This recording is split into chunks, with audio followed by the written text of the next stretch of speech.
तो आप नोट करो, derivation of kinetic gas equation, derivation of kinetic gas equation.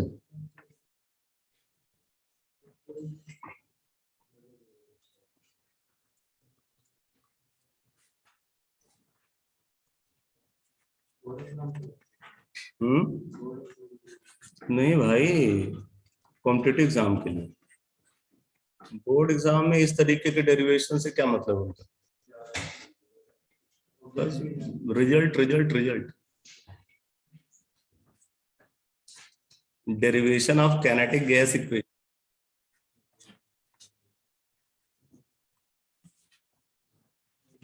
लिखो।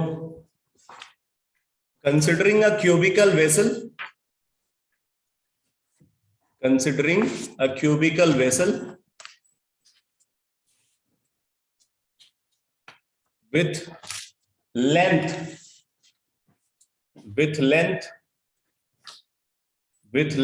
L,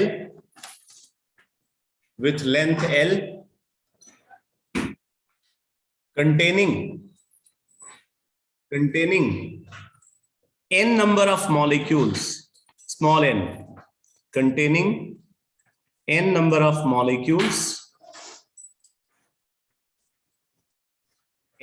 molecules, each of mass small m, each of mass small m, traveling with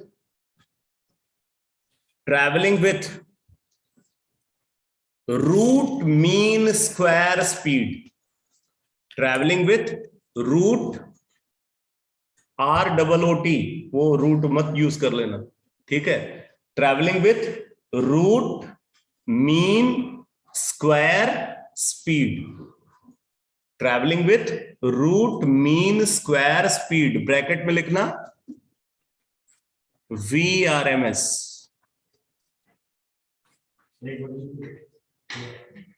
पूरा statement फिर से। अच्छा, root mean square speed की spelling ROOT mean square speed, ठीक है। ये RMS यानी कि रूट मीन स्क्वायर और V क्या, स्पीड, तो VRMS, ठीक है। तो बोल रहे हैं कि हमारे पास एक क्यूबिकल वेसल है, एक क्यूब है, क्यूब का लेंथ क्या गिवन है, L, side length L given है, उसके अंदर n number of gases molecules present है, हर मॉलिक्यूल का मास स्मॉल m है और molecule root mean square speed से ट्रेवल कर रहा है। एक्चुअल में मॉलिक्यूल्स की स्पीड अलग अलग होती है, ठीक है। तो यहां पे हम एक मीन स्पीड टर्म को डिफाइन करते हैं। बेसिकली गैसेस मॉलिक्यूल्स के लिए तीन स्टैंडर्ड स्पीड टर्म डिफाइंड होते हैं। एक होता है मोस्ट प्रोबेबल स्पीड, एक होता है एवरेज स्पीड और एक होता है RMS स्पीड। कौन कौन से टर्म है? Most probable speed, average speed and RMS speed. ये तीन स्पीड टर्म डिफाइंड होते हैं। इनमें से जो मोस्ट अप्रोप्रिएट स्पीड टर्म है वो है रूट मीन स्क्वायर स्पीड। अब क्यों ये मोस्ट अप्रोप्रिएट है, अभी मैं लास्ट में आपको बताता हूं। ये तीनों स्पीड टर्म में जो करेक्ट स्पीड टर्म है वो RMS स्पीड है।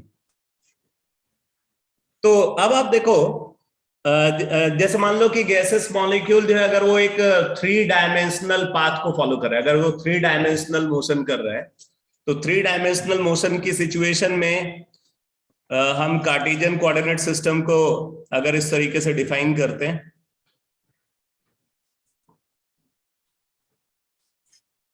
मान लो ये एक्स एक्सिस है, ये वाई एक्सिस है और ये जेड एक्सिस है, ठीक है।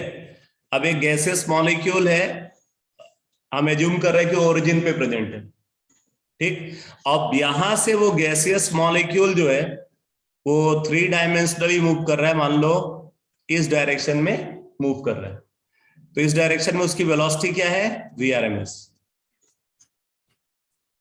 समझ में आया? अब देखो ऐसे सिचुएशन में उसकी जो स्पीड है मॉलिक्यूल की, उस स्पीड का एक एक्स कंपोनेंट होगा, एक वाई कंपोनेंट होगा और एक उसका जेड कंपोनेंट होगा। समझ में आया? अब आप ये कैसे पता कर सकते हो भाई?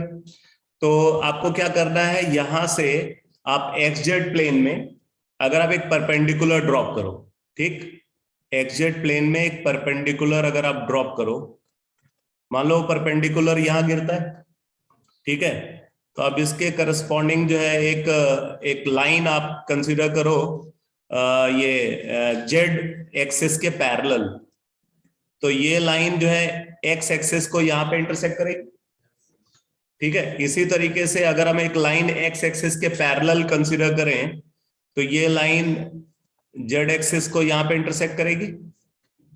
समझ में आया? तो अब देखो यहां से हमें मिल जाएगा इसकी वेलोसिटी का एक्स कंपोनेंट, क्या मिल जाएगा यहां से?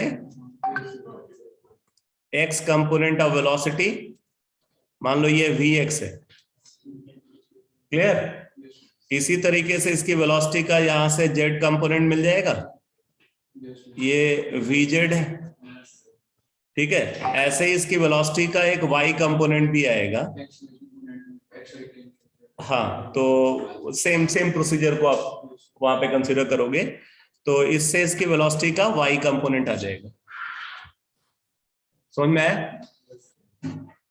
तो ये जो VRMS है, VRMS का X component VX, Y component VY और जेड कंपोनेंट क्या है? VZ, ठीक है। तो हम ये VRMS को क्या लिख सकते हैं? VRMS को हम लिख सकते हैं VRMS is equal to under root of VX square plus VY square plus VZ square, ये लिख सकते हैं? अरे लिख सकते हैं ना?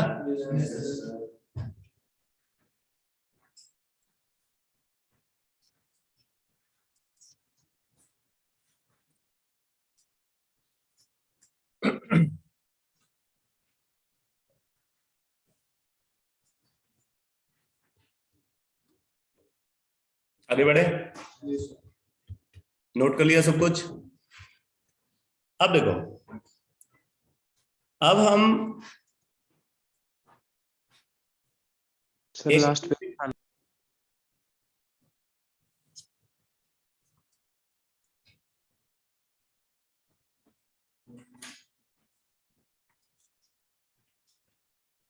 अब यहीं पे मैं डायग्राम बना रहा हूं टाइम को यूटिलाइज करते हुए।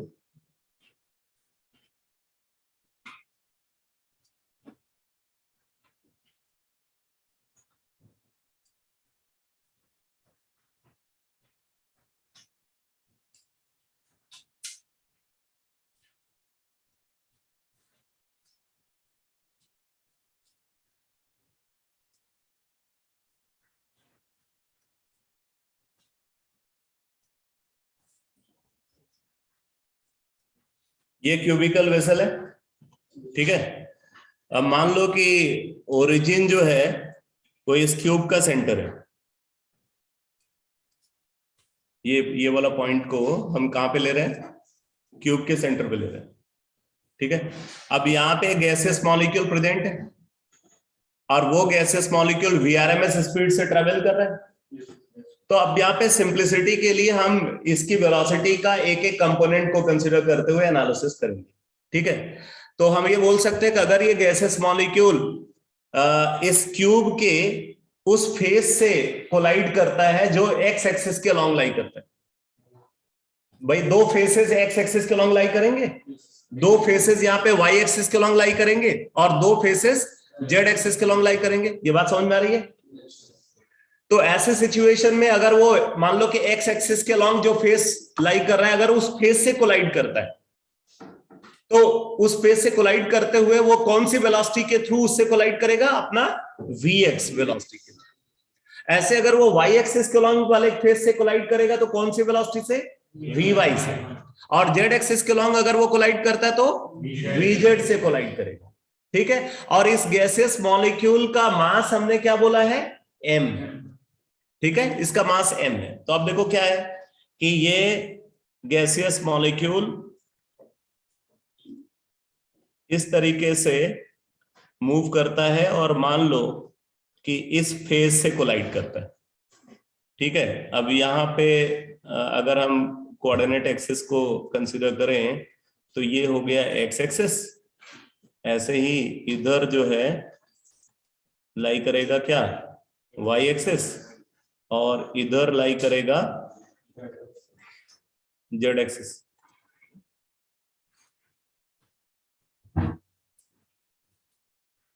ठीक है,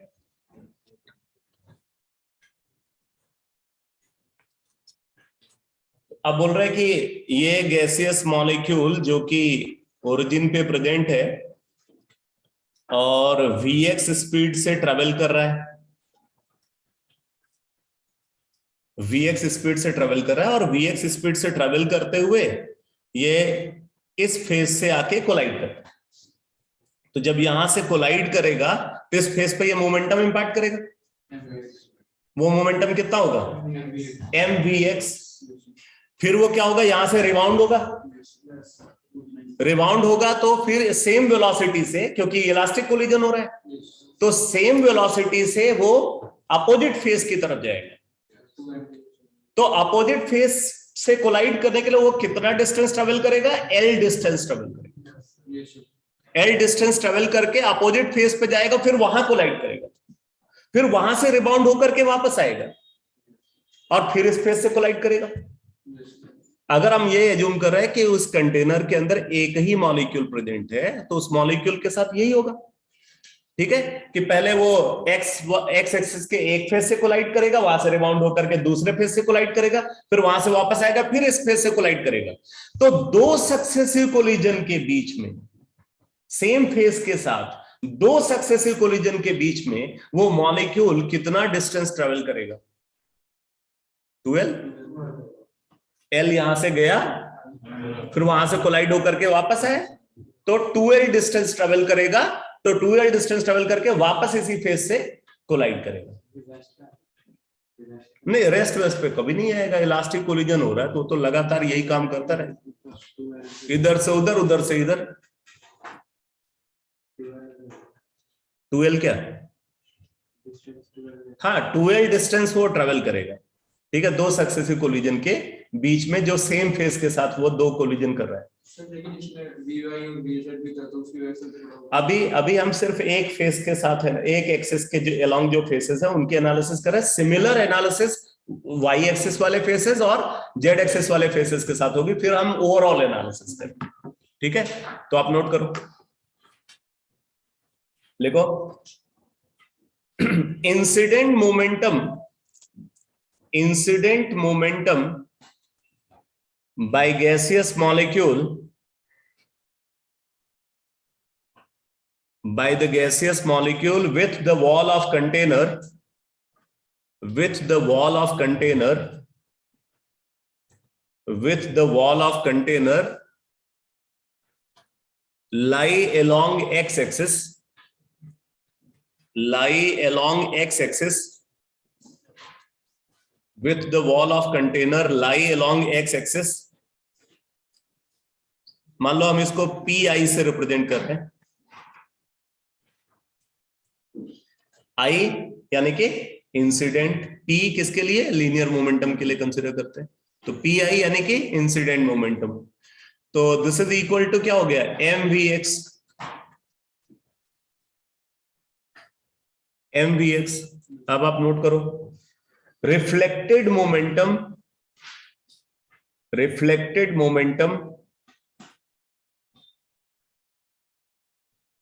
by gaseous molecule, बाकी सब वही पूरी लाइन।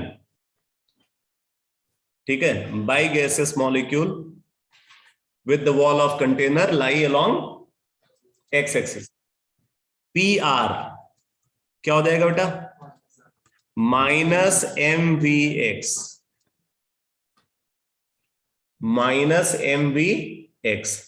ठीक है, अब आप लिखो therefore change in momentum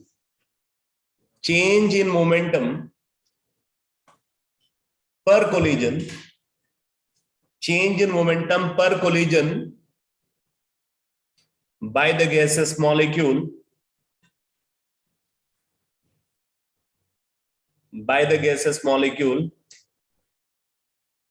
with the wall of container lie along x-axis, with the wall of container lie along x-axis, change in momentum by the gaseous molecule, change in momentum per collision, change in momentum per collision by the gaseous molecule with the wall of container lie along x-axis, with the wall of container lie along x-axis, delta P is equal to क्या हो जाएगा, PI minus PR, तो ये क्या हो जाएगा 2mvx, ठीक है। अब आप नोट करो, देखो total distance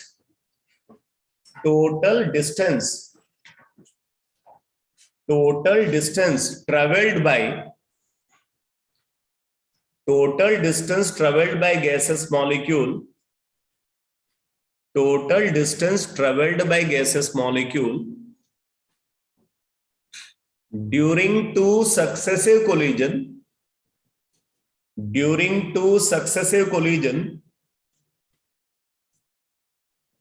with the same phase is equal to कितना 12, ठीक है। आगे नोट करो, फिर से रिपीट करो, total distance traveled by gaseous molecule, total distance traveled by the gaseous molecule during two successive collision with the same phase, is equal to 12, ठीक है। अब आगे लिखो, time period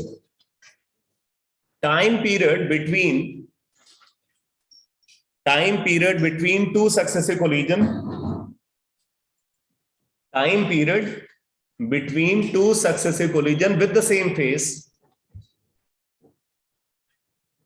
time period during two successive collision with the same phase क्या होना चाहिए,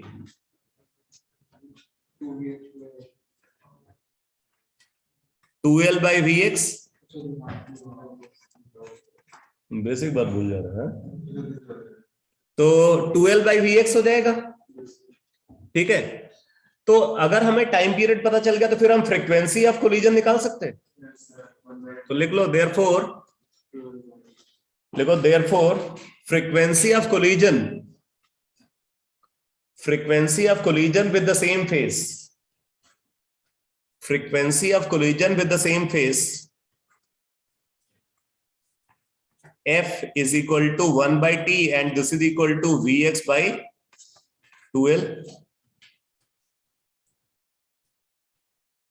तो एक सेकेंड में एक गैसियस मॉलिक्यूल एक फेज के साथ कितने कोलिजन करेगा, Vx by 2L कोलिजन करेगा, और पर कोलिजन वो कितना मोमेंटम एक्सचेंज करेगा, 2mvx, ठीक है। तो आगे नोट करो, लिखो therefore net change in momentum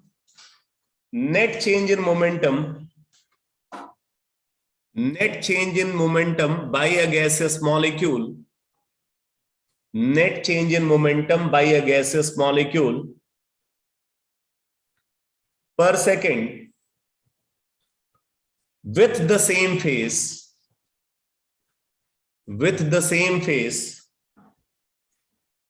is equal to क्या हो जाएगा भाई, 2mvx multiplied by Vx by 2L। अरे एक कोलिजन में इतना मोमेंटम एक्सचेंज करता है ना, और एक सेकंड में इतने कोलिजन करता है, तो टोटल चेंज इन मोमेंटम कितना हो जाएगा, 2mvx into Vx by 2L। तो ये क्या आ गया, mvx square by L, ध्यान देना, ये सिर्फ एक फेस के साथ कोलिजन है, एक फेस के साथ जो मोमेंटम एक्सचेंज हुआ है। अगर एक एक्सिस के लॉन्ग जो नेट चेंज इन मोमेंटम निकालना हो तो वो कितना हो जाएगा, इसका डबल हो जाएगा। ठीक है, तो लिखो, लिखो net change in momentum, net change in momentum, net change in momentum by a gaseous molecule, by a gaseous molecule per second along x-axis, per second along x-axis, per second along x-axis, कितना हो जाएगा 2mvx square by L.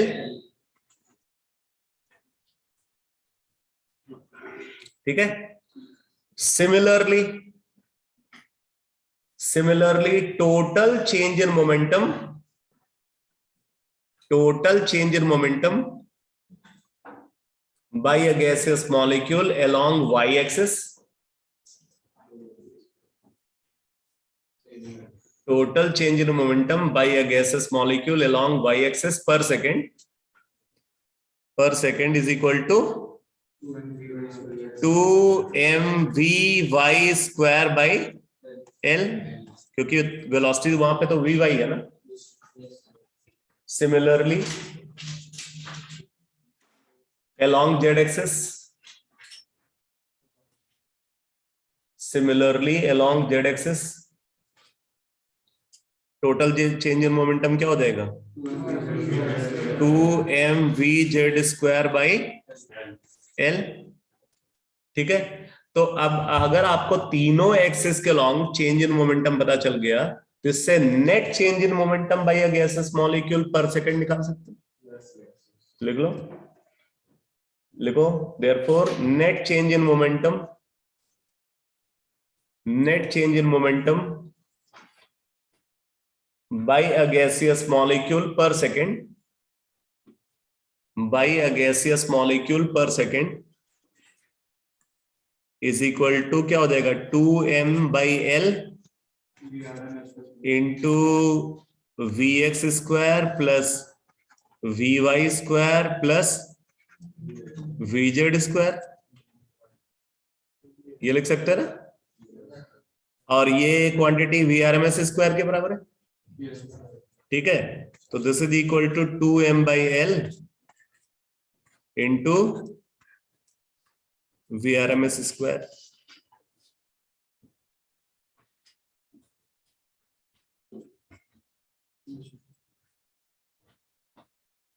अब देखो, ये total change in momentum by one gaseous molecule है, total change in momentum by one gaseous molecule per second इतना है। तो total change in momentum by n gaseous molecules per second कितना हो जाएगा, इसमें n से मल्टीप्लाई कर लो, तो नोट कर लो। Therefore total change in momentum, total change in momentum by n number of gaseous molecules, by n number of gaseous molecules per second, by n number of gaseous molecules per second क्या हो जाएगा, is equal to 2mn vrms square divided by l। अब देखो, ये total change in momentum per second है, तो rate of change of momentum क्या होता है,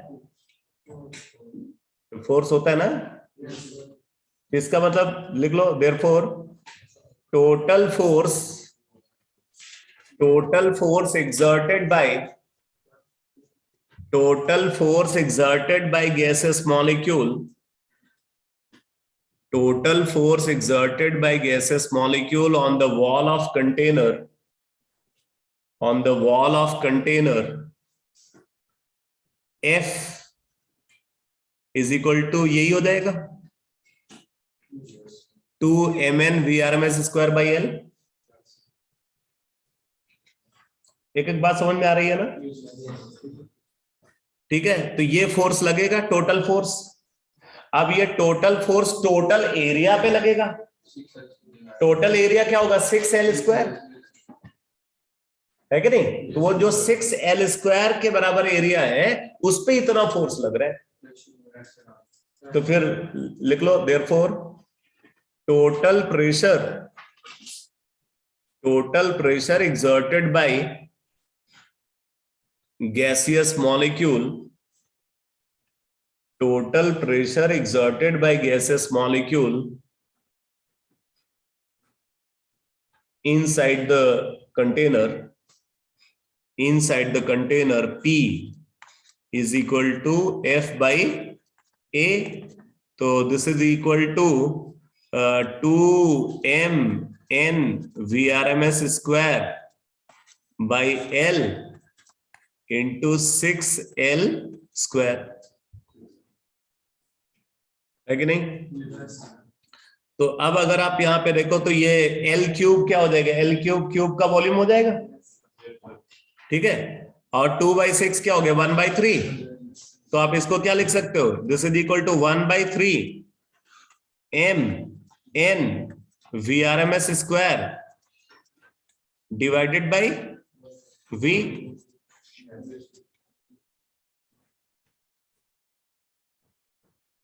ठीक है।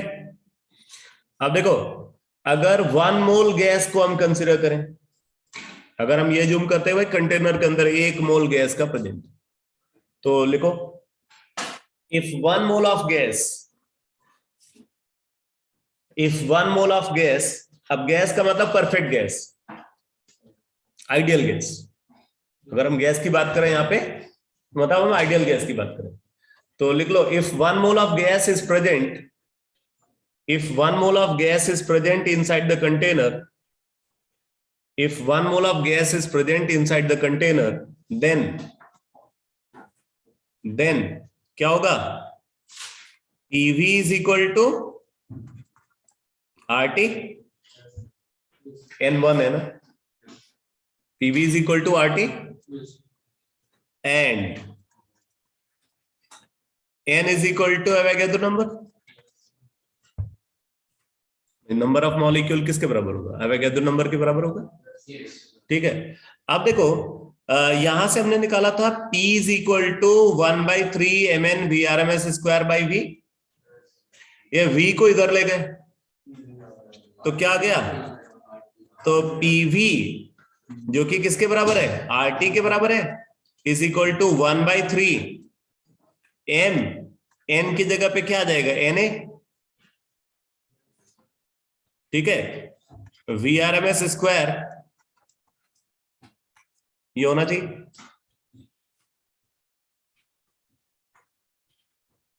ठीक है ना?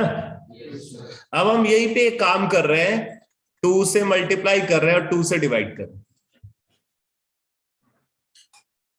राइट हैंड साइड में हमने 2 से मल्टीप्लाई किया और 2 से डिवाइड किया, तो इससे ओवरऑल क्वांटिटी चेंज नहीं हुई, ठीक है।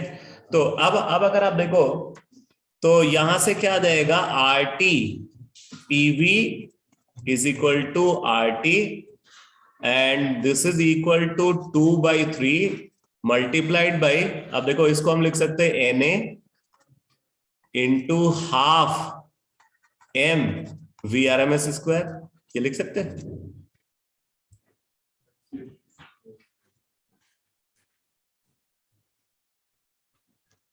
लिख सकते हैं ना? अब ये हाफ m Vrms स्क्वायर क्या है? Average kinetic energy. ये क्या है? Average kinetic energy per molecule. उसको हमने एवोगैड्रो नंबर से मल्टीप्लाई किया, तो ये क्या हो गया? टोटल काइनेटिक एनर्जी हो गया ना। एवरेज काइनेटिक एनर्जी पर मोल बोल सकते हो, क्या बोल सकते हो? पर मोल बोल सकते हो, अगर एवोगैड्रो नंबर से आपने उसको मल्टीप्लाई कर दिया। अब हम क्या कर रहे हैं, ये जो 2/3 है उसको हम लेफ्ट हैंड साइड में ले जाते हैं, 2/3 को लेफ्ट हैंड साइड में ले जाते हैं। तो लेफ्ट हैंड साइड में अगर आप ले जाओगे तो क्या लिखोगे भाई?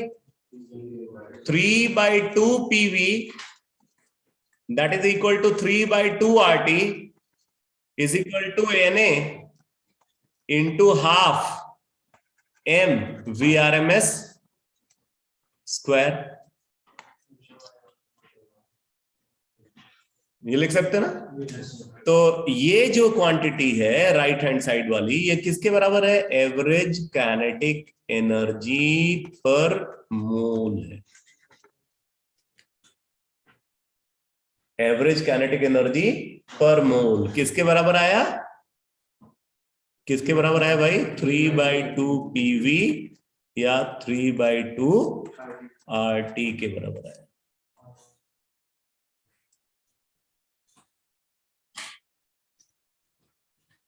ठीक है, तो हम इसका मतलब ये भी लिख सकते हैं half m VRMS square, half m VRMS square is equal to 3/2 into R/NA into T। ठीक है, तो ये क्या हो गया? ये हो गया average kinetic energy per molecule. ठीक है, ये average kinetic energy per molecule है। तो this is equal to 3/2 into ये R/NA क्या है? KB into T। देखो ये है पूरा डेरिवेशन।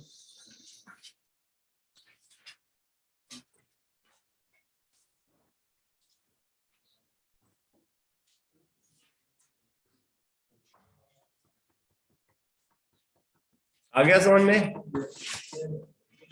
तो एवरेज काइनेटिक एनर्जी पर मोल क्या है? 3/2 RT। Average kinetic energy per molecule क्या है? 3/2 इंटू KB इंटू T। ठीक है, 3/2 इंटू KB इंटू T। यहां पे लिख लो where KB is equal to R/NA। R/NA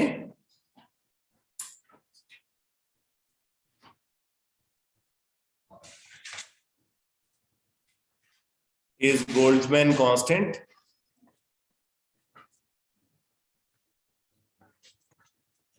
और इसकी वैल्यू क्या होती है?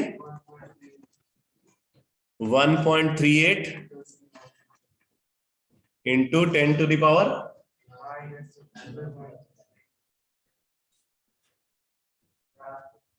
R value 2314।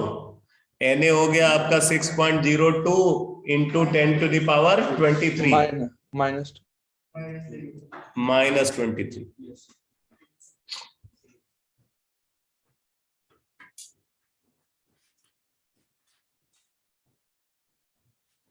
यूनिट क्या होगी इसकी? Joule per molecule per kelvin. Joule per molecule per kelvin.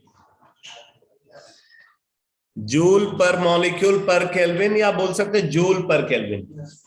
ठीक है, तो ये है केबी। अब कुछ और रिजल्ट्स आप यहां से डिराइव कर सकते हो। जैसे देखो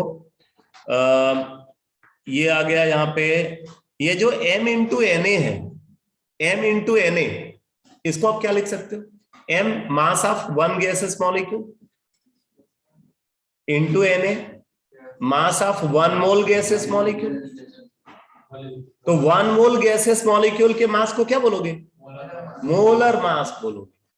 क्या बोलोगे? Molar mass. ठीक है, तो VRMS √3 RT। हाँ, molecular mass of gas, since molecular mass of gas is equal to mass of 1 mole molecule of gas। Mole concept काफी दूर हो गया तो इसलिए बताना पड़ रहा है। Molecular mass of gas is equal to mass of 1 mole molecule of gas. ठीक है, तो this is equal to mass of 1 molecule into Avogadro number. Mass of 1 molecule into Avogadro number, इसको हम कैपिटल M से represent करें। Capital M क्या है? Molecular mass of gas. ठीक है, तो अब जरा देखो, अब हम यहाँ पे क्या लिख सकते हैं भाई, Na into M, capital M हो गया, Na into small M capital M, तो हम इसको क्या लिख सकते हैं, half into capital M into VRMS square लिख सकते हैं ना। देखो, half into capital M into VRMS square is equal to 3/2 RT and this is equal to 3/2 PV। ठीक है, तो फिर हम यहां पे लिख सकते हैं this implies VRMS square is equal to 3RT/M या 3PV/M, ये लिख सकते हैं ना, VRMS square is equal to 3RT/M या 3PV/M। तो फिर यहां से आपको मिल जाएगा this implies VRMS is equal to under root of 3RT/M और this is equal to under root of 3PV/M। ठीक है, और एक और बात, 6 रो इज इक्वल टू PM/RT, ये होता है ना, तो RT/M इज इक्वल टू P/रो। यहां से देखो RT/M को हम क्या लिख सकते हैं, P/रो लिख सकते हैं ना, तो फिर हम इसको ये भी लिख सकते हैं this is equal to under root of 3P/रो।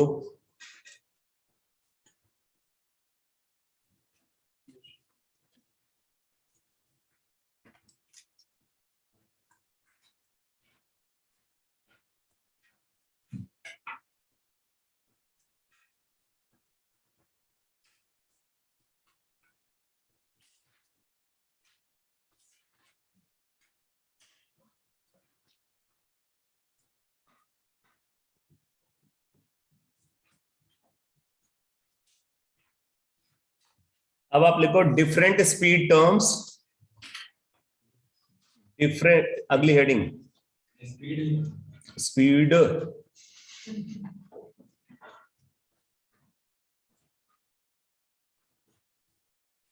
different speed terms used for gaseous molecules, different speed terms used for gaseous molecules, different speed terms used for gaseous molecules। सबसे पहले आप लिखो most probable speed, most probable speed,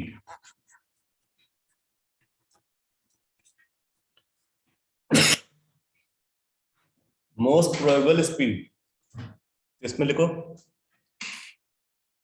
speed occupied by, speed occupied by maximum fraction of molecules, speed occupied by maximum fraction of molecules, speed occupied by maximum fraction of molecules is called most probable speed, is called most probable speed। आगे लिखो it is represented by VMP, VMP, it is represented by VMP। अब बात आती है most probable speed को आप determine कैसे करोगे, तो आप नोट करो, देखो most probable speed is determined, most probable speed is determined, most probable speed is determined on the basis of, most probable speed is determined on the basis of Maxwell probability, Maxwell probability distribution curve, Maxwell probability distribution curve. ठीक है, अब ये curve NCERT में given है। Maxwell probability distribution curve जो है ये NCERT में गिवन है। Fraction of molecule versus speed. आप क्या बोल रहे हो? Fraction of molecule versus speed वाला। हाँ, fraction of molecule, the speed occupied by maximum fraction of molecule is called most probable speed. तो देखो ये जो कर्व मैं आपको अभी बता रहा हूं, ये कर्व एनसीईआरटी में पेज नंबर 148 पे गिवन। अगर किसी के पास पुराना एडिशन होगा, अगर होगा तो लास्ट में गिवन है। ठीक है, लास्ट में गिवन होगा। ओल्ड एडिशन होगा तो है क्या? ओल्ड एडिशन किसी के पास? तो लास्ट में देखो, लास्ट एकदम एंड में। हाँ हाँ हाँ हाँ, एंड में। हाँ वो देखो, वो करो। पुराने एडिशन में ये एडिशनल इंफॉर्मेशन थी, नए एडिशन में आपके सिलेबस में आ गया। ठीक है, क्योंकि मेन बुक के अंदर आ गया। तो मैक्सवेल प्रोबेबिलिटी डिस्ट्रीब्यूशन कर्व जो है क्या है? बोल रहा है कि ये कर्व है बिटवीन नंबर ऑफ मॉलिक्यूल्स और स्पीड के बीच में। वैसे नंबर ऑफ मॉलिक्यूल्स की बजाय यहां पे वाई एक्सिस पे फ्रैक्शन ऑफ मॉलिक्यूल को कंसिडर करते हैं। वाई एक्सिस पे क्या? फ्रैक्शन ऑफ मॉलिक्यूल, और एक्स एक्सिस पे क्या? स्पीड। ठीक है, तो आप देख रहे हो जहां पे पीक ऑब्जर्व हो रहा है कर्व का पीक जिस पॉइंट पे आ रहा है उसके करस्पॉन्डिंग स्पीड को मोस्ट प्रोबेबल स्पीड बोलते हैं, क्योंकि वहां पे मैक्सिमम फ्रैक्शन ऑफ मॉलिक्यूल हो। समझ में आ रहा है? तो मैक्सवेल प्रोबेबिलिटी डिस्ट्रीब्यूशन कर्व के बेसिस पे इसको डिटरमाइन किया जाता है। Most probable speed is equal to under root of 2RT/n।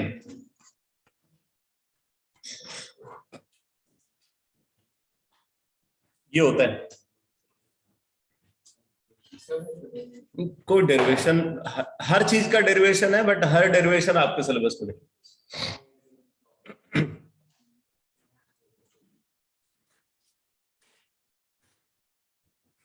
ठीक है, तो ये most probable speed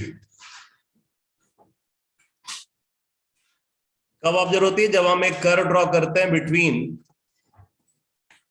fraction of molecule dn/n।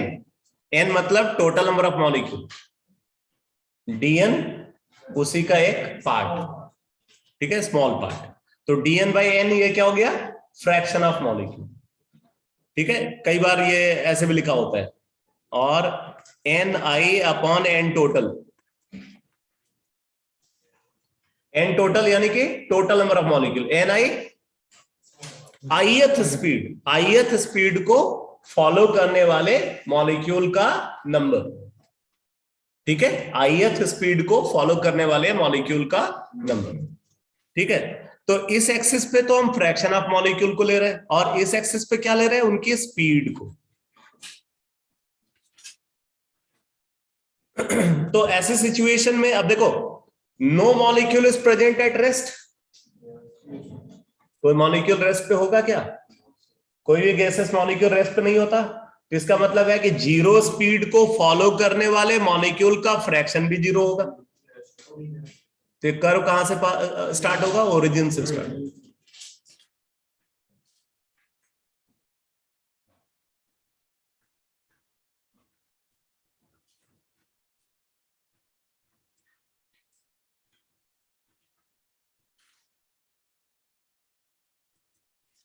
कुछ ऐसा करो ऑब्जर्व। एक पर्टिकुलर टेम्परेचर पे अगर हम टेम्परेचर कांस्टेंट रख रहे हैं, अब यही कर्व जो है ना, यही डिस्ट्रीब्यूशन ऑफ स्पीड को बताता है। ये जो कर्व हम यहाँ पे देख रहे हैं यही डिस्ट्रीब्यूशन ऑफ स्पीड को बताता है, जिसको हम लोग लास्ट क्लास में डिस्कस कर रहे थे। अगर टेम्परेचर फिक्स है तो एक पर्टिकुलर स्पीड को फॉलो करने वाले मॉलिक्यूल का फ्रैक्शन क्या रहेगा, फिक्स रहेगा। जब हम टेम्परेचर बढ़ाते हैं तो हायर स्पीड को फॉलो करने वाले मॉलिक्यूल का फ्रैक्शन बढ़ जाता है और लोअर स्पीड को फॉलो करने वाले मॉलिक्यूल का फ्रैक्शन कम हो जाता है। अच्छा, इस कर्व के बेसिस पे आप कई सारे कंक्लूजन ड्रॉ कर सकते हो। एक तो ये कर्व हमें ये बताता है कि कोई भी मॉलिक्यूल रेस्ट पे नहीं होता, ठीक है। दूसरा, इस कर्व से हमें ये पता चलता है कि बहुत कम स्पीड को फॉलो करने वाले मॉलिक्यूल का फ्रैक्शन और बहुत ज्यादा स्पीड को फॉलो करने वाले मॉलिक्यूल का फ्रैक्शन कम है। भाई आप देखो, अगर लोअर स्पीड को हम कंसीडर करते हैं, जैसे ये एक लोअर स्पीड वैल्यू है, अब इस स्पीड को फॉलो करने वाले मॉलिक्यूल का फ्रैक्शन देखो कितना कम है। बहुत हाई स्पीड को अगर कंसीडर करें तो इसको भी फॉलो करने वाले मॉलिक्यूल का फ्रैक्शन कम है कि नहीं। ज्यादातर मॉलिक्यूल्स कौन सी स्पीड को फॉलो कर रहे हैं, most probable intermediate order of speed को फॉलो कर रहे हैं। ज्यादातर molecule intermediate order of speed को फॉलो कर रहे हैं। तो ये भी हम इस कर्व के बेसिस पे कंक्लूड करते हैं। तो इसी कर्व को मैक्सवेल प्रोबेबिलिटी डिस्ट्रीब्यूशन कर्व बोला जाता है।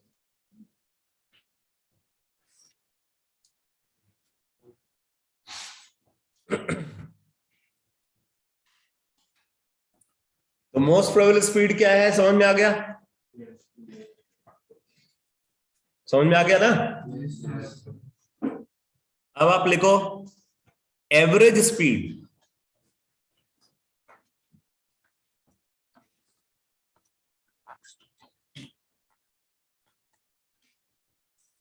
और मीन स्पीड।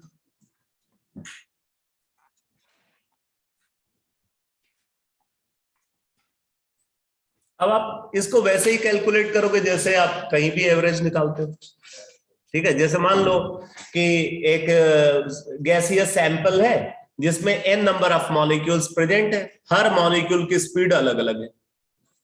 लिख लो, considering a gaseous sample, considering a gaseous sample, considering a gaseous sample containing n number of gaseous molecule, considering a gaseous sample containing n number of gaseous molecule where each molecule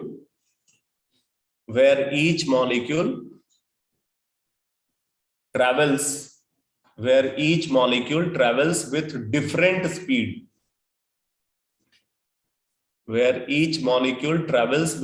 different speed, then average speed of gaseous molecule V average क्या हो जाएगा, V1 plus V2 plus V3 up to क्या Vn। भाई हर molecule की speed अलग अलग है, divide by n।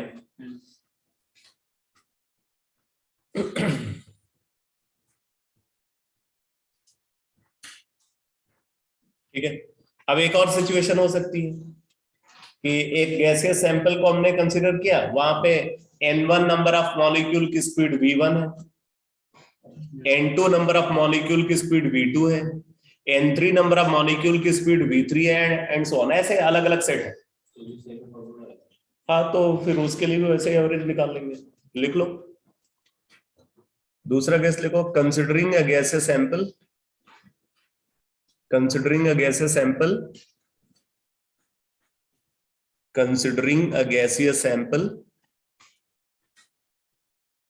where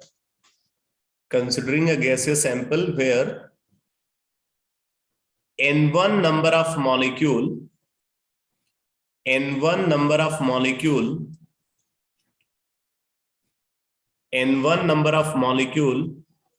possess speed V1 N2 number of molecule possess speed V2, N3 number of molecule possess speed V3, and so on.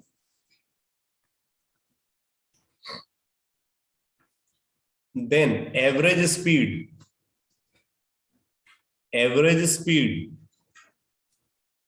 of gaseous molecule is equal to N1 V1 plus N2 V2 plus N3 V3 and so on, divided by N1 plus N2 plus N3 and so on. ये लिख सकते हैं। तो हम इसको ऐसे भी लिख सकते हैं, this is equal to summation of Ni Vi I is equal to 1 to n upon summation of Ni.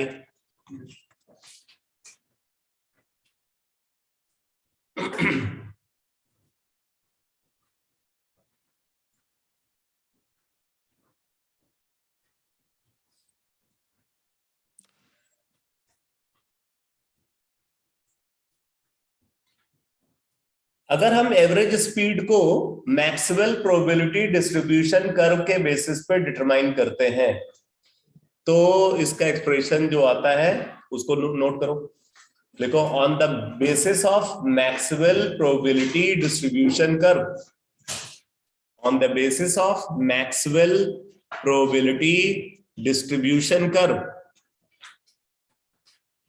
on the basis of Maxwell probability distribution curve,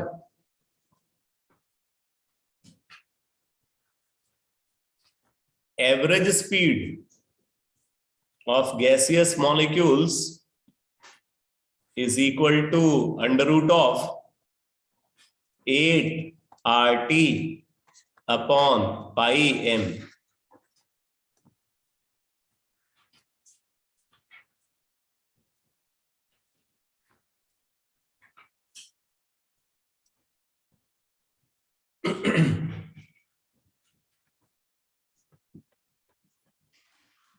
under root of 8 RT upon pi n। तो इसका मतलब आप इसको ये भी लिख सकते हो, this is equal to under root of 4 by pi into under root of 2 RT by n। लिख सकते हो ना? ये under root of 2 RT by m क्या होता है? Most probable speed. तो इसका मतलब आप इसको ये भी लिख सकते हो, under root of 4 by pi multiplied by most probable speed.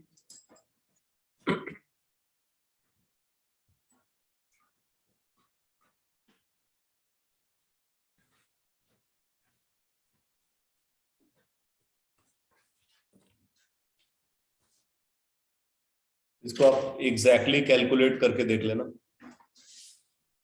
क्योंकि इस कन्वर्जन पे भी बेस्ड क्वेश्चन पूछे जाते हैं कि मोस्ट प्रोबेबल स्पीड दे दिया और एवरेज स्पीड निकालने के लिए बोल रहे हैं। तो आपको ये पूरा यहाँ पे इसको सॉल्व करके इसकी जो वैल्यू आती है वो निकालना पड़ेगा। बताओ क्या आता है? 1.12 आगे, हाँ आगे बताना। 8 है, 4 है,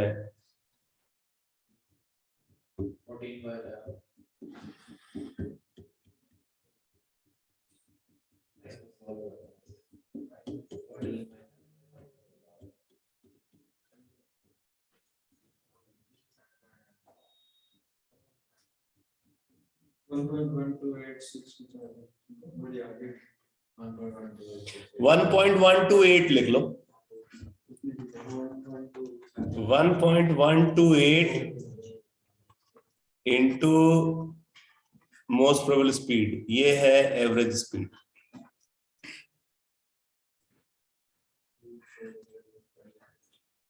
तो जो एवरेज स्पीड वैल्यू होती है ना, वो मोस्ट प्रोबेबल स्पीड से हमेशा बड़ी होती है।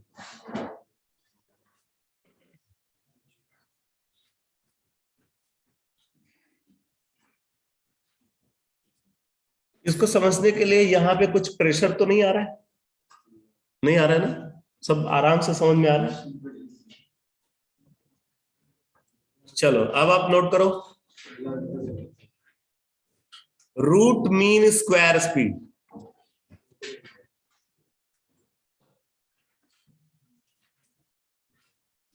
Root mean square speed.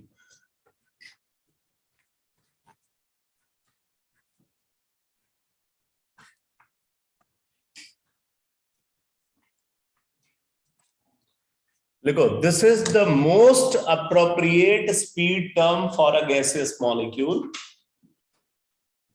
This is the most appropriate speed term for a gaseous molecule because it is determined by using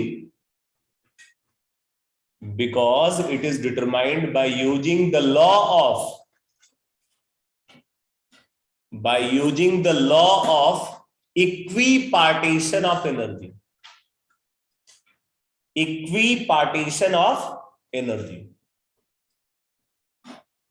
spelling बतानी पड़ेगी क्या? Equipartition, law of equipartition of energy. अब name से सब कुछ क्लियर है।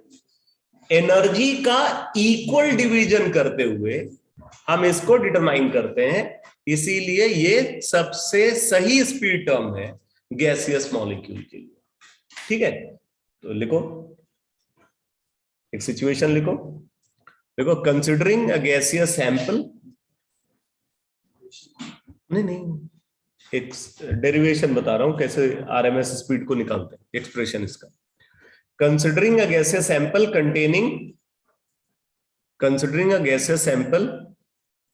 containing n number of gaseous molecule, each of mass small m,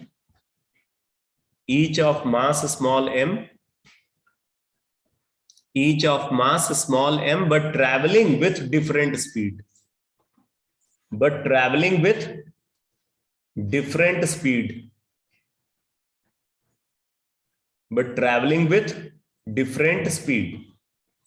then total kinetic energy of gaseous molecules,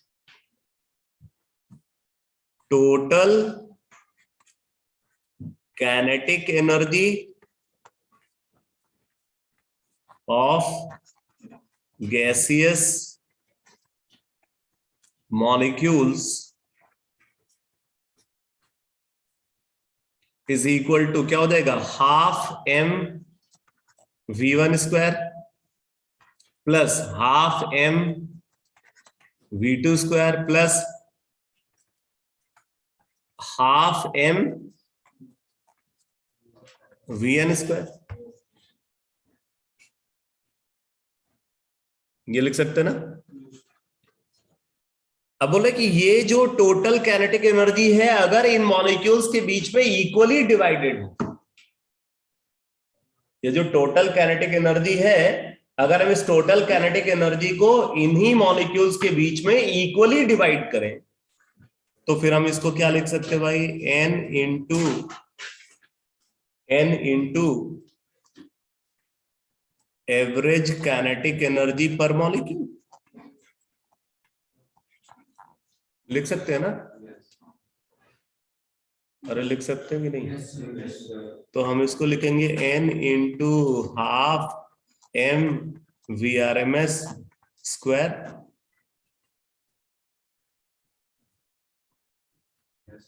ठीक है, तो अब अगर आप यहां से इक्वेट करो तो ये हाफ m तो दोनों साइड से कैंसिल हो गया, तो क्या आ गया, this implies VRMS square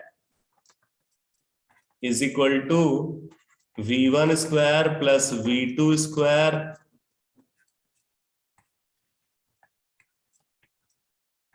and so on plus Vn square divided by n। ये VRMS स्क्वायर है।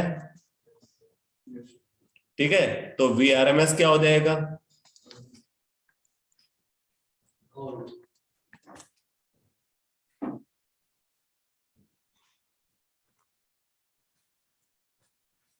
VRMS का एक्सप्रेशन आ जाएगा यहाँ पे। अब जरा देखो इसका नेम कैसे आया। पहले हमने क्या किया, स्पीड की स्क्वायरिंग की। क्या किया, स्क्वायरिंग द स्पीड। फिर उन स्क्वायर, जो स्क्वायर स्पीड टर्म जो हमने निकाला उनका मीन निकाला है, फिर उसका रूट लिया है। समझ में आया कि नहीं? स्पीड की स्क्वायरिंग की, उसका मीन निकाला और फिर उसका स्क्वायर रूट कंसीडर किया, इसलिए हम इसको क्या बोलते हैं, रूट मीन स्क्वायर स्पीड बोलते हैं। आया समझ में? तो VRMS is equal to under root of V1 square plus V2 square plus V3 square and so on plus Vn square divided by total number of molecule n।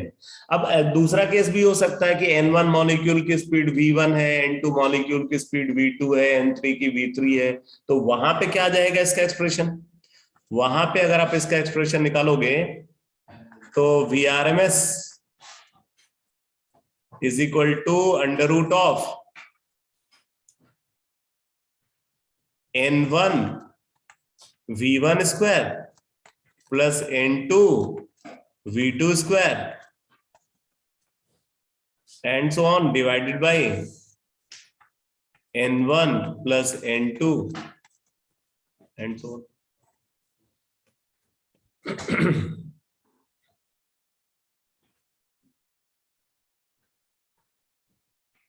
यानी कि VRMS is equal to under root of summation of Ni Vi square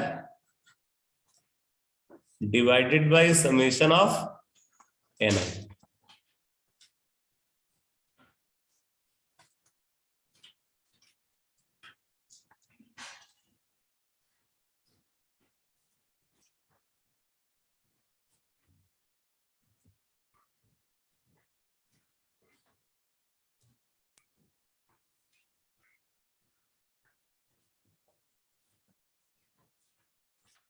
अब जरा NCERT निकालो।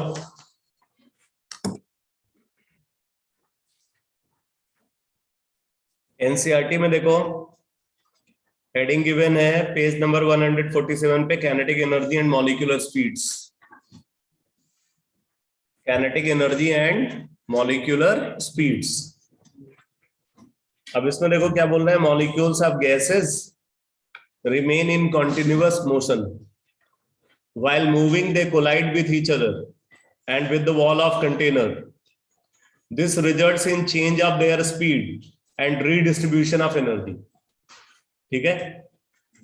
So the speed and energy of all the molecules of the gas at any instant are not the same.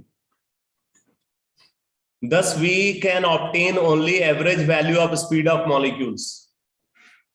If there are n number of molecules in a sample and their individual speeds are u1, u2 up to un, then average speed of molecule u average can be calculated as follows, जो अभी बताया मैंने।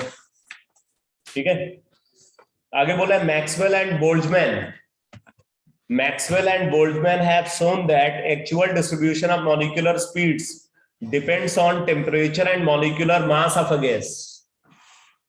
जो speed का distribution है वो किस पे डिपेंड करेगा? टेम्परेचर पे डिपेंड करेगा और मॉलिक्यूलर मास ऑफ गैस पे डिपेंड करेगा। तो अब दो सिचुएशन होंगी। अगर हम मैक्सवेल प्रोबेबिलिटी डिस्ट्रीब्यूशन कर्व को कंसीडर करें, एक बार जब टेम्परेचर फिक्स है बट गैस चेंज हो रही है। ठीक है, गैस चेंज होने का मतलब गैस का मॉलिक्यूलर मास चेंज हो रहा है। और दूसरा केस कि गैस फिक्स है बट टेम्परेचर चेंज हो रहा है। ठीक है, तो दो तरीके से हम मैक्सवेल प्रोबेबिलिटी डिस्ट्रीब्यूशन कर्व की एनालिसिस करते हैं। तो आप नोट करो, Maxwell probability distribution curve, Maxwell probability distribution curve, Maxwell probability distribution curve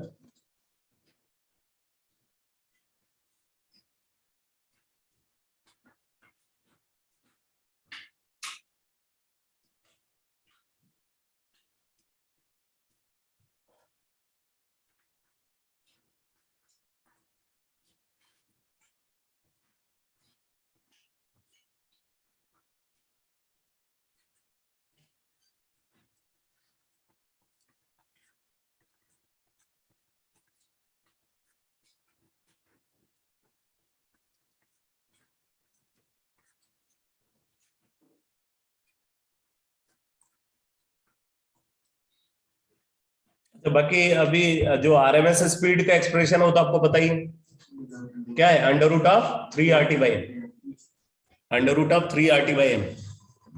इसका इसका मतलब है कि ये आरएमएस स्पीड और मोस्ट प्रोबेबल स्पीड के बीच में भी आप रिलेशनशिप निकाल सकते हो, और आरएमएस स्पीड और एवरेज स्पीड के बीच में भी रिलेशनशिप निकाल सकते हो। तो वो रिजल्ट डिराइव करके अपने आप से नोट कर लेना। मोस्ट प्रोबेबल होता है अंडर रूट 2RT/m, और आरएमएस स्पीड क्या होता है, अंडर रूट ऑफ 3RT/m। यानी कि अगर आप देखो तो V RMS upon V most probable speed, root mean square speed upon most probable speed is equal to under root of 3/2, under root of 3/2, और अंडर रूट ऑफ 3/2 होता है 1.224। कितना होता है, कैलकुलेट करके बताओ भाई। 224 होता है 225, 1.224 लिख लेना इसको। V R M S upon V M P, V R M S upon V M P is equal to under root of 3/2 भी लिखना, and this is equal to 1.224, यानी कि root mean square speed is equal to 1.224 times most probable speed. ठीक है, V R M S upon V average, V R M S upon V average क्या हो जाएगा, under root of 3π/8,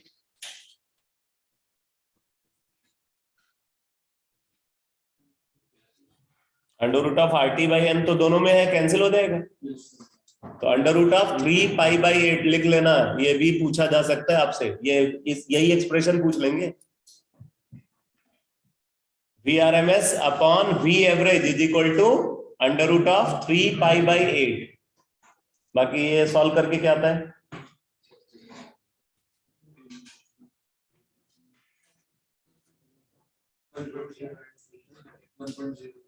1.08, पूरा exact value बताओ, 1.085,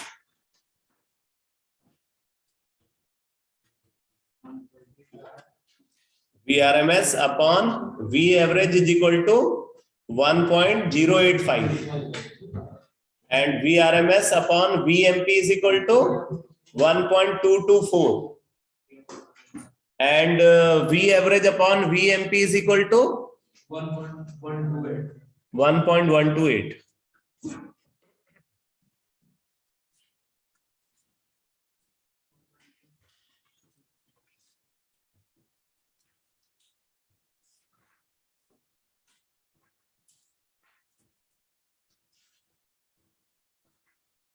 तो इसमें लिखो मैक्सवेल प्रोबेबिलिटी डिस्ट्रीब्यूशन कर्व में देखो the plot between fraction of molecule and their speed,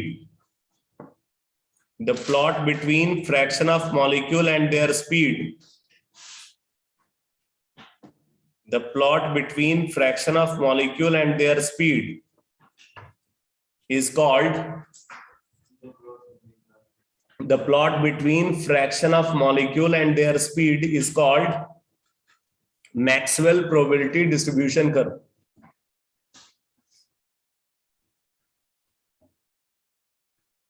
Maxwell probability distribution curve.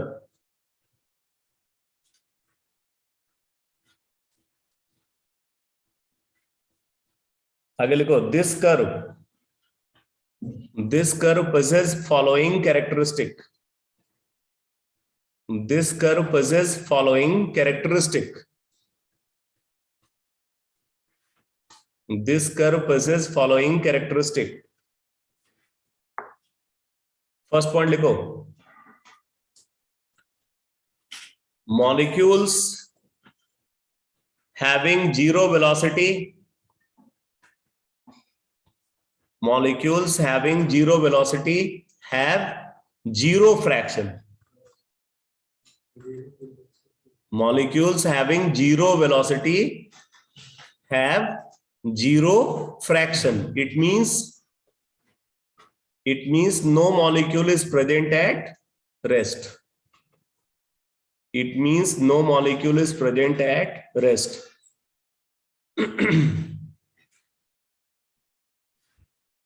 Second point लिखो. देखो, the fraction of molecule moving with very low speed. The fraction of molecule moving with very low speed and with very high speed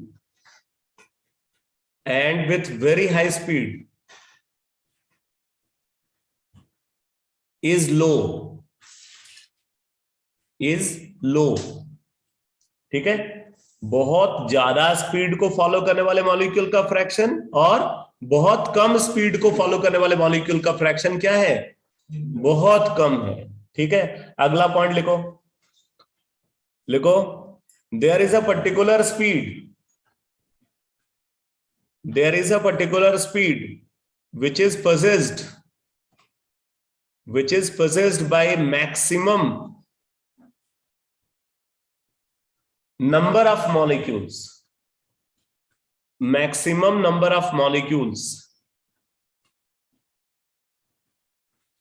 This speed is called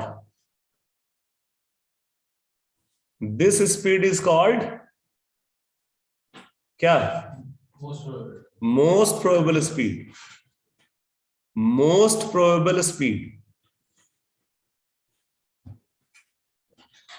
अगला point लिखो. If we increase the temperature,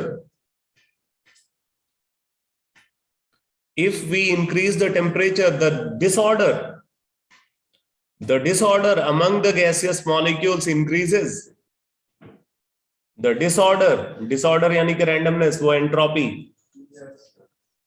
ठीक है. The disorder among the gaseous molecules increases, and the fraction of molecules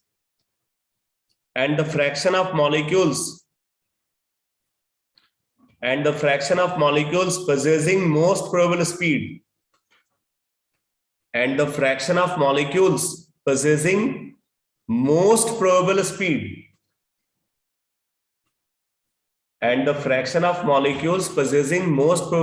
decreases. लिखो. If we क्या लिखा था एक बार जरा स्टेटमेंट बोलना. If we increase the temperature, एक बार स्टेटमेंट रिपीट कर देना भाई. The disorder among the gaseous molecules increases, and the fraction of molecules. रुक जाओ आराम से. वो सिर्फ सुन नहीं रहे, लिख भी रहे. If we increase the temperature, the disorder among the gaseous molecules increases. आगे. And the fraction of molecules possessing most probable speed decreases. And the fraction of molecules possessing most probable speed decreases. ठीक है. देखो बेटा, अगर हम curve draw करते हैं,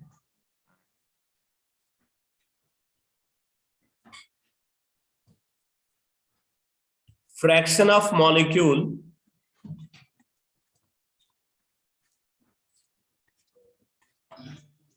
और स्पीड के बीच में, ठीक है, फ्रैक्शन ऑफ मॉलिक्यूल और स्पीड के बीच में कर्व ड्रॉ कर रहे हैं, दो अलग अलग टेम्परेचर पे.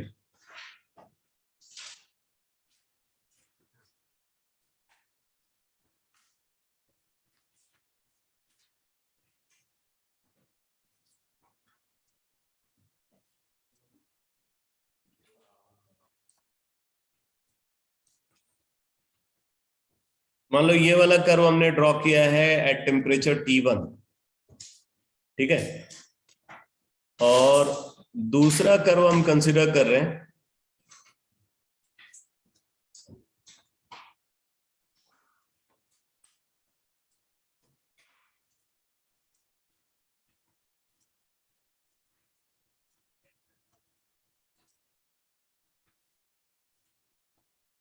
At temperature T2। ये वाला कर्व हमने T1 टेम्परेचर पे ड्रॉ किया और ये वाला कर्व T2 टेम्परेचर पे ड्रॉ किया है। तो यहां पे अगर हम T1 और T2 को कंसीडर करें तो T2 is greater than T1, T2 is greater than T1, और ये कर्व हमने ड्रॉ किया है फॉर अ फिक्स्ड गैस।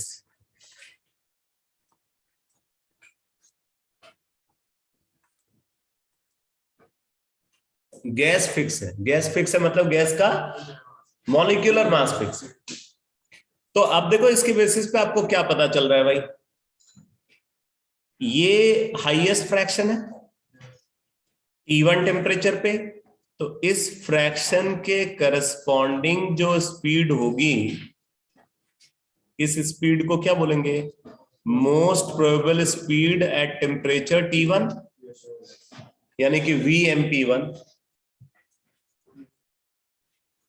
ठीक है, और T2 टेम्परेचर पे जो पीक है कर्व का वो यहां आ रहा है,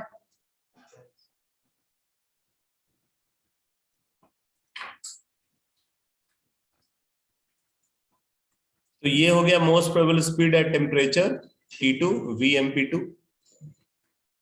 अब जरा लास्ट स्टेटमेंट फिर से पढ़ो और फिर कर्व को देखो।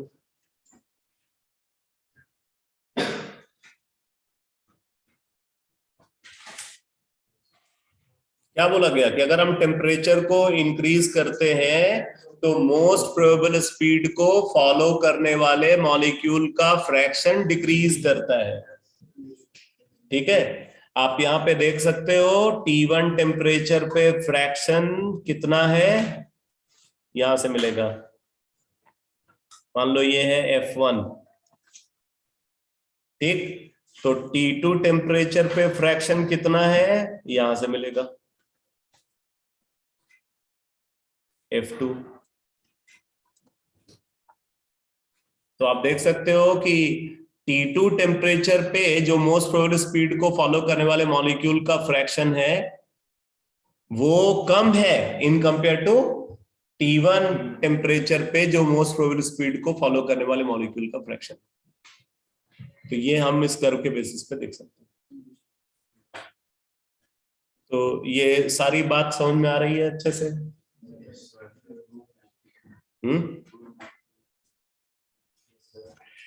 अच्छा, आप देखो, अगर हम एक पर्टिकुलर, अब इसके बेसिस पे ये भी बोल सकते हो कि टेम्परेचर को बढ़ाने पे most probable speed value increase कर रही है। ऑब्जर्व हो रहा है कि नहीं भाई, VMP2 is greater than VMP1, T2 is greater than T1। ठीक है, तो आप नोट कर लो, देखो on increasing temperature, on increasing temperature, on increasing temperature, most probable speed, most probable speed, average speed, on increasing temperature, most probable speed, average speed and root mean square speed, most probable speed, average speed and root mean square speed of the molecule increases, of the molecule increases। ठीक है, अब यहां पे नीचे लिख लेना, if T2 is greater than T1, if T2 is greater than T1, then VMP2 is greater than VMP1, V average 2 is greater than V average 1 and VRMS 2 is greater than VRMS 1। तीनों चारों terms को लिखना। if T2 is greater than T1, if T2 is greater than T1, then VMP2 is greater than VMP1. VMP2 is greater than VMP1. V average 2 is greater than V average 1. And VRMS2 is greater than VRMS1. ठीक है। एक और बात, अगर एक fix temperature पे आप consider करो तो एक फिक्स टेम्परेचर पे आरएमएस स्पीड वैल्यू सबसे बड़ी वैल्यू है, एवरेज स्पीड वैल्यू उससे छोटी और मोस्ट प्रोबेबल स्पीड वैल्यू सबसे छोटी वैल्यू। तो लिख लो फॉर अ फिक्स्ड गैस, अगला point, for a fixed gas at a fixed temperature, for a fixed gas at a fixed temperature, yeah, at constant temperature, for a fixed gas at a fixed temperature, ठीक है, order of speed of gaseous molecule, order of speed of gaseous molecule is क्या होगा? VRMS is greater than V average is greater than V most probable. VRMS is greater than V average is greater than V most probable. अच्छा, अब एक और situation, जैसे ये curve बना हुआ है, ये कर्व बना हुआ है। अब हम यहाँ पे क्या बोलते हैं? यहाँ पे हम ये बोल रहे हैं कि टेम्परेचर कांस्टेंट है और गैस चेंज हो रही है, अलग अलग गैस को हम कंसीडर करें बट टेम्परेचर फिक्स है। तो इनमें से कौन सा कर्व किस गैस के लिए होना चाहिए? मान लो हमारे पास ऑक्सीजन है और सल्फर डाइऑक्साइड, O2 है और SO2, ठीक। O2 गैस के लिए कर्व है और एक कर्व SO2 गैस के लिए at fixed temperature, at constant temperature। तो फिर आप ये बताओ कि कौन सा कर्व O2 के लिए होगा, कौन सा SO2 के लिए होगा?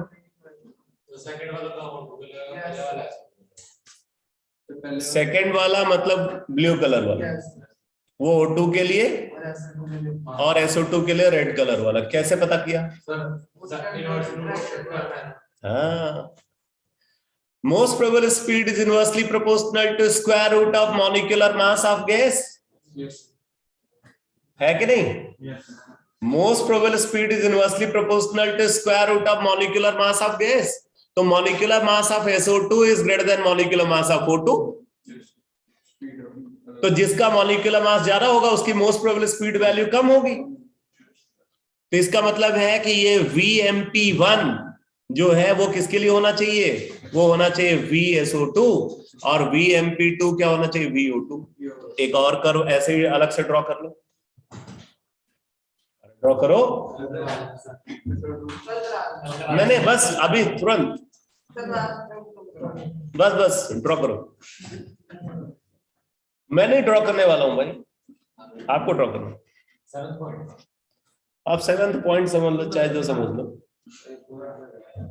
नीचे लिख लेना for different gases at same temperature, for different gases at same temperature.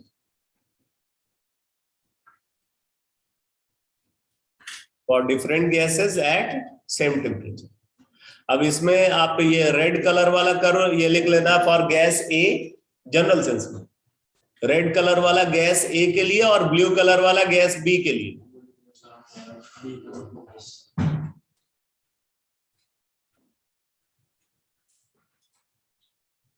Red colour वाला गैस ए के लिए, ब्लू कलर वाला गैस बी के लिए। तो क्या हो जाएगा? MA is greater than MB।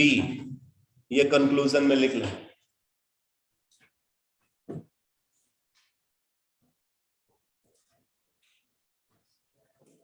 आ गया समझ में? तो ये तो हो गई analysis kinetic theory of gases की। अब इस पे कुछ न्यूमेरिकल्स डिस्कस करने हैं। तो अगले क्लास में न्यूमेरिकल्स डिस्कस करेंगे और फिर उसके बाद मैं रियल गैस एनालिसिस स्टार्ट करूंगा।